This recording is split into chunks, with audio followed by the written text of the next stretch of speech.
nós estamos vivendo um tempo desse em que muitos vêm em nome de Cristo e enganam muitos. Quantas pessoas têm sido enganadas em nome de Cristo, né? Quantas, né? Isso sem contar os que se auto-intitulam Cristo mesmo, né? Tem um tal de Henrique Cristo que faz tempo que está insistindo em ser o Cristo, né?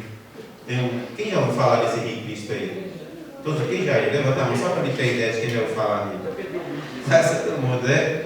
Tem aí que se intitula, mas para mim ele se tornou uma caricatura, né? Uma comédia, né? Uma comédia. Mas existem muitos que não têm sido comédia, não. Existem muitos que têm sido sérios no seu trabalho de enganar a muitos, né? E tem realmente arrastado a muitos com seu engano. Mas Jesus diz assim: cuidado, fica bem atentos, porque eles virão em meu nome e vão enganar a muitos. E aí, Jesus vai começar a dissertar a respeito de alguns eventos que vão anteceder ao seu regresso.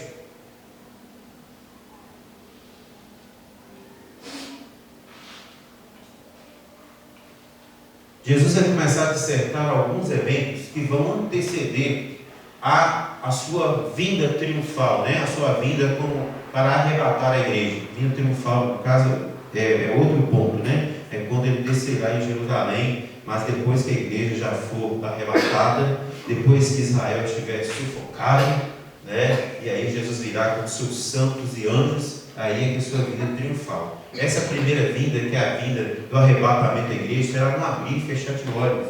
Somente que estiverem atentos ouvirão o soar da trombeta e vão subir ao Senhor nos céus. E antes que esse tempo aconteça, alguns eventos vão acontecer, a qual Jesus vai dizer, que vão demonstrar que esse tempo está chegando. Vamos lá, irmãos.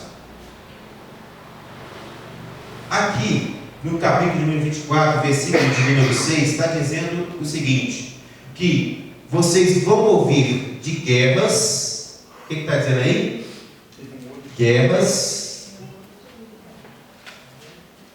Leia comigo, por gentileza. Versículo de número 6. E ouvireis de guerras, rumores de guerras. Olhai, não vos assusteis, porque é mister que isto aconteça, mas ainda não é o fim. Mas isso é o prenúncio do fim. Não é o fim, mas é o prenúncio do fim.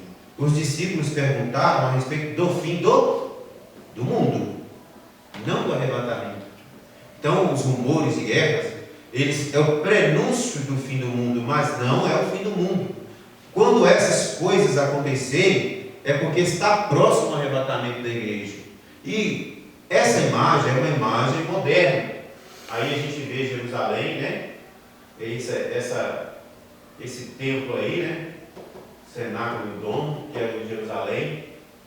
Aí nós vemos aí coisas acontecendo em torno de nós. Vamos ver essa próxima imagem. Guerras, tensões, instabilidade marcam o cenário profético dos nossos dias. Vocês estão vendo isso aqui? O que está acontecendo? Guerras entre os Estados Unidos e o Irã. Parece uma bobagem, que é uma guerra que... mas sempre teve guerras. Mas, à medida que as guerras estão avançando, nós vamos vendo que os conflitos vão tomando proporções diferentes e vão se tornando guerras ideológicas. Vejam bem, essa guerra entre os Estados Unidos e o Irã, na verdade, nem é dos Estados Unidos, é de Israel e do Irã. Israel e Irã. E os Estados Unidos estão entrando como aliado de Israel para proteger Israel, porque o Irã está atacando, né, Israel com a intenção de aniquilar Israel, acabar com Israel como Estado, como país. Israel é o Estado mais novo do mundo, foi promulgado em 1948, né, porque Israel, ainda que seja nação de Deus, foi exilado, foi esparramado, dissipado, né, e como um ato profético ele voltou a ser novamente um Estado democrático, um Estado reconhecido mundialmente em 1948. E aí o Senhor Jesus vai falar assim: olhai para a figueira, quando os seus brotos começarem a brotar, é porque o tempo está próximo. E a figueira é quem?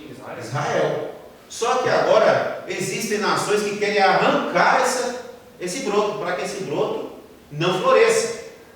Não floresça, não cresça, não ramifique, né? E não dê os frutos necessários.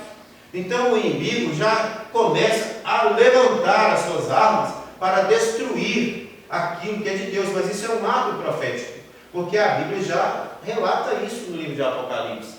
No livro também de Ezequiel, capítulo número 38, capítulo número 39, vai falar da guerra lá, que é Gog e Magog. É bem complexo o entendimento disso, mas vai falar dessa guerra que já começa a acontecer. E esse acontecimento, irmãos, que está acontecendo agora, essas guerras, rumores de guerra, nada mais é do que o berço do anticristo se preparando.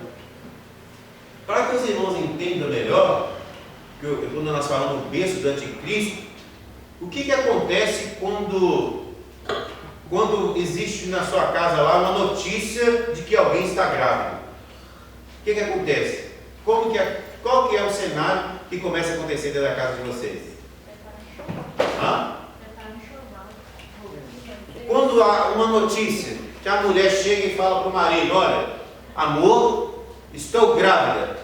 A casa, a partir daquela declaração, não é a mesma. Não é a mesma. Porque o espírito do bebê, que ainda não existe, já ocupa o espaço, não é, Daniel? O espírito do bebê, que ainda não existe, já ocupa o espaço. Porque tudo que é feito a partir daquele momento começa a ser feito pensando em quem? No bebê que está para vir. Aí você já começa a pensar que você já tem que economizar dinheiro. Você já começa a pensar que você já tem que pintar o quarto porque a poeira não está legal, a pintura não está boa. Você já começa a pensar que você tem que tirar uma cama dali porque tem que caber um berço. Você já começa a pensar, um monte de coisa assim, que você já começa a conjecturar na tua mente que vai ter que modificar. É o espírito do bebê que ainda não existe, que não foi dado à luz, mas que já existe, já controla, ele já domina. Então, irmãos, nós vivemos o tempo em que o espírito do anticristo também já opera no meio de nós.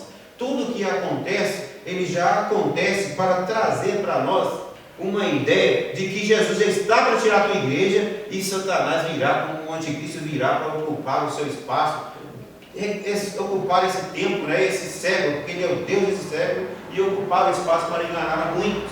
Então, quando nós vemos guerras, rumores de guerras, irmãos, e a gente sabe que quando vier o anticristo, ele vai dominar e enganar a muitos, ele virá com aquela proposta de paz.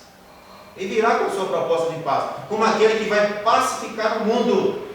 Então, ele vai unificar os países, e a gente já vê, irmãos, muitos tratados caminhando para esse lado. Nós vemos, se vocês observarem, aqui na nossa América do Sul, nós temos o Mercosul. Se a gente olhar, se a gente perceber, não sei se vocês tiraram a carteira de identidade nova. Tiraram a carteira de identidade nova? A carteira de identidade nova, ela já é uma carteira que serve tanto aqui como em todos os países do